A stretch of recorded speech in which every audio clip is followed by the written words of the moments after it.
Well, that was an interesting game to watch because for the first 45 minutes, it looked like the team that was rock bottom of the table were on par with Manchester United. But as the thumbnail says, I think it was a better second half.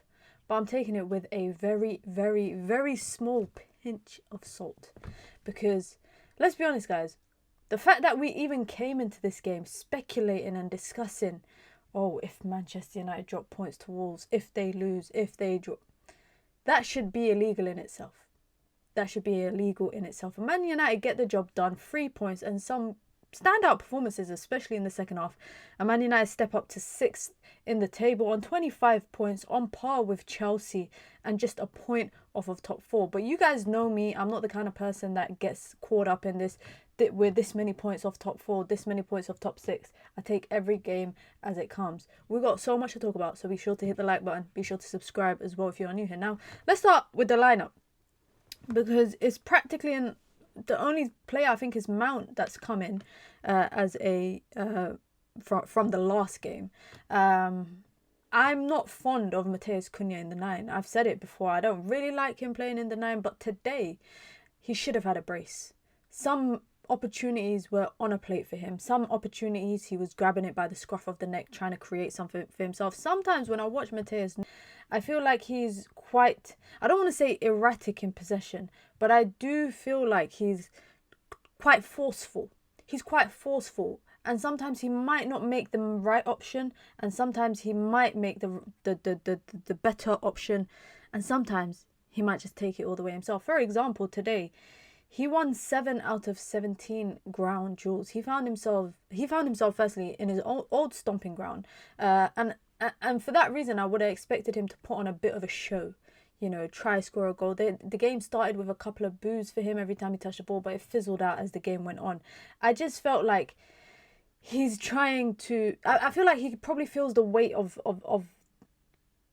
Manchester United on his shoulders sometimes, and so he probably feels like, I need to score, you know, at this point I need to score, I need to do this, I need to do that. He had the most shots on goal today, 8 from any outfield player, and he only had 2 of those on target, and one particular moment stands out for me, which was a great dinked ball in from Bruno Fernandes, and it's a header from Matheus Cunha. For me, that is the moments that he has to put it away. He has to put those moments away, but he does manage to get an assist for that scruffy first goal that Manchester United score. I mean, there's jokes that actually goes down as an assist, because that's probably one of the worst goals that I've probably seen Manchester United score. But I feel for Cunha at the moment. I feel for Cunha at the moment because he's playing off the right sometimes he's playing off the left, sometimes he's playing through the middle like today. And I think he doesn't like playing in the 9, and I don't think the 9 is his strongest suit, if I'm totally being honest. But we have to see how the time continues, especially with AFCON coming up. What's going to happen there? Is Ruben Amorim going to revert back to, maybe Joshua Zirkzee while Cesc goes out and let Cunha play in the 10? But whilst we're talking about players, I have to give credit to Bruno Fernandes in this game, because I'll be real, guys, in the first half, and I tweeted during the game, I said the fact that we always succumb to a stupid midfield battle no matter who we're up against. Like, we had no control of the game. We didn't dictate the tempo of the game. We didn't control possession. And I just felt the midfield battle was way too scrappy for my liking. But as the game progressed, I felt like Bruno Fernandes, his fingerprints was all over the game. And it shows on the score sheet as well. And even if it wasn't on the score sheet, you can see the chances that he was creating as well for his teammates. 2 goals and an assist. I'm not going to lie, when Man United won that penalty, and with officiating, it just don't make sense to me, because it's exactly like the penalty shout in the first half. So you either give both or you don't give either. But it decided to go to VAR, and I'm not complaining about that, but I just feel like it's the inconsistencies with VAR. But one thing I wish Bruno had done with that penalty is give it to someone like Cunha, who I think needed a goal more than anybody else today. And I'm saying that because, Mbeumo got on the score sheet and Mount got on the score sheet. So really, Matheus Cunha is the only guy in that front line that didn't get on the score sheet. I just felt like he really needed a goal, and it would have done him, I think, the heap of confidence if, Bruno just gave him the penalty to take. But again, this is not a charity game for Manchester United. This is not a celebrity all-star game. We need the points. We need the goal tally. So I get why Bruno took it. So I just had to say that. But, guys, as Man United fans, we can't always be completely positive, right? Because let's be honest, I'll be totally real. I'm not jumping up and down with joy from 3 points. I'm saying it's 3 points, it's good, it's 3 points on the board. Man United move up the table, but it should never have been a moment where we doubted ourselves in the first half because we allowed the opponent to score. I mean, let's put it like this, guys. Wolverhampton Wanderers have not scored since the 26th of October in the Premier League. Yes, more than a month ago. More than a month ago, about 46 days, I think, give or take. I might be wrong. They haven't scored. They haven't scored at home. That was the last time they even scored, let alone at home. Last month in November, they didn't even have a goal of the month to nominate. Imagine that.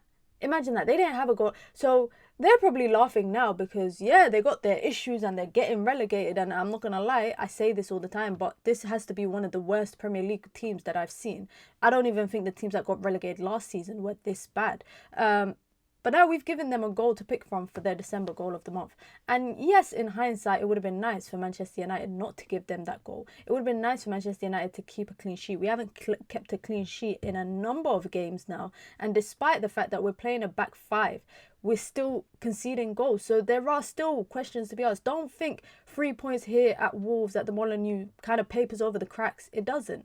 It doesn't, because there's still problems for Manchester United evidently on show. There's still problems that we need to fix. There's still questions I have about Ruben Amorim and Manchester United. And that is not just going to go away magically because Manchester United picked up 3 points and they beat Wolves. Wolves are a poor team. They are horrid. They are abysmal. Watching them in the first half, firstly, I couldn't believe that we conceded a goal to them. But I was watching them thinking, this can't be a real football team. They're so bad, and I understand why their fans are so upset with the ownership because, you know, some of their big players left for marquee amounts of money, and they look worse than that. They look worse. They look worse than last season. And yeah, they've had their time in top flight football. But I just think they haven't built on that. They haven't built on it the way that Nottingham Forest have, you know, getting European football, and maybe, Brighton have getting European football. They haven't built on it. So I get why the fans are annoyed. But Manchester United got no business. We got no business conceding a goal to them. Whether or not we beat them 4-1. Whether or not we beat them 4-1, we have no business conceding a goal to them. Now, one player I also have to mention as well, I got to give him credit, and I think he won player of the match from Sky Sports, is Mason Mount, because he's a guy, again, that people are critical of, a guy that people question why he's in the starting lineup. But today I think he was very technical. In the second half, in possession, I can't fault him. I really can't fault him. I'm not going to lie. Sometimes I'm stuck between a rock and a hard place when I'm annoyed at Ahmad playing right wing back and I want him further up the pitch and I see Mount playing. But today, I didn't question that. And also, it's Wolves. I know that's why I'm trying my best not to go overboard with the praise, because Wolves absolutely sucked. So I'm trying to not go too overboard. For me, the true test for Manchester United, will come in the upcoming games when we play Bournemouth, when we play Villa, when we play Newcastle. Those 3 games for Manchester United, that run of game before we bloody play Wolves again, will tell me more about this squad and tell me more about Ruben Amorim. But I'll be honest, there's not much more that I need to know. I already know what I know. I have my opinions and my feelings about the squad and the manager and the way that we play. And today just showed that it took a goal to be conceded against the worst Premier League team this season for Manchester United to get a kick up their backside and try and dictate and control the game. Man United, for me, abandoned the midfield too much. We abandoned the midfield way too much, and we find ourselves in scrappy battles. And it was the same again today against Wolves. It will probably be that case against Bournemouth when we come up against the likes of the Tyler Adams, etc. It will probably be the same against Aston Villa when we come up against Tielemans and Onana, and when we come up against Newcastle and Joe Linton and Bruno Guimaraes and Tonali. Let me not even think that far ahead. But this game just showed me that it doesn't matter who Man United go up against, they still find themselves in scrappy midfield battles. It doesn't matter if it's the worst team in the league or the best team in the league. For me, the only silver lining is today, Mbeumo gets a goal, Mount gets a goal, Bruno Fernandes 3 goal involvements out of 4. No clean sheet for Manchester United, but it's a win away from home and it's 3 points on the board. But other than that, guys, we shouldn't have found ourselves coming into this game saying, oh my God, I hope we win. Oh my God, if Wolves win, I have a feeling we might draw. It's Wolves. They are poor this season. And the fact that that thought was a thought process that so many people were going through shows how far we still have to go under this manager. We still have a long way to go. Now, I will say that we could have scored so many more goals today. Manchester United should have scored a lot more goals. Whether it was landing to Mbeumo or it was landing to Cunha or, opportunities landing to Ahmad. We could have had so many more goals and we could have deaded the game in the first half before Wolves even found themselves putting the ball in the back of the net. We should have deaded the game. But that is too far of a common occurrence for Manchester United. A big shout out, by the way, to Aiden Heaven.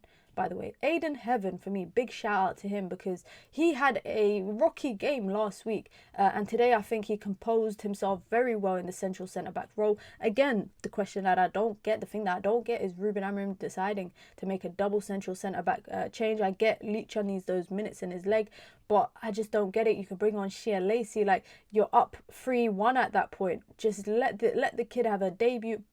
If it's not these kind of games, it's not going to be the big 6 games where you're going to throw them in. So you might as well give them that opportunity. But alas, let's not get into that argument because that's a whole different conversation to have. But listen, guys, let me know what you thought of that game. How you feeling? 3 points on the board. Man United find themselves in 6th place, 1 point off of billionaire boys Chelsea. And we've got Bournemouth. Another Monday Night Football next week, man. Who keeps scheduling these games for us? Be sure to hit the like button, guys. Be sure to subscribe as well if you are new here.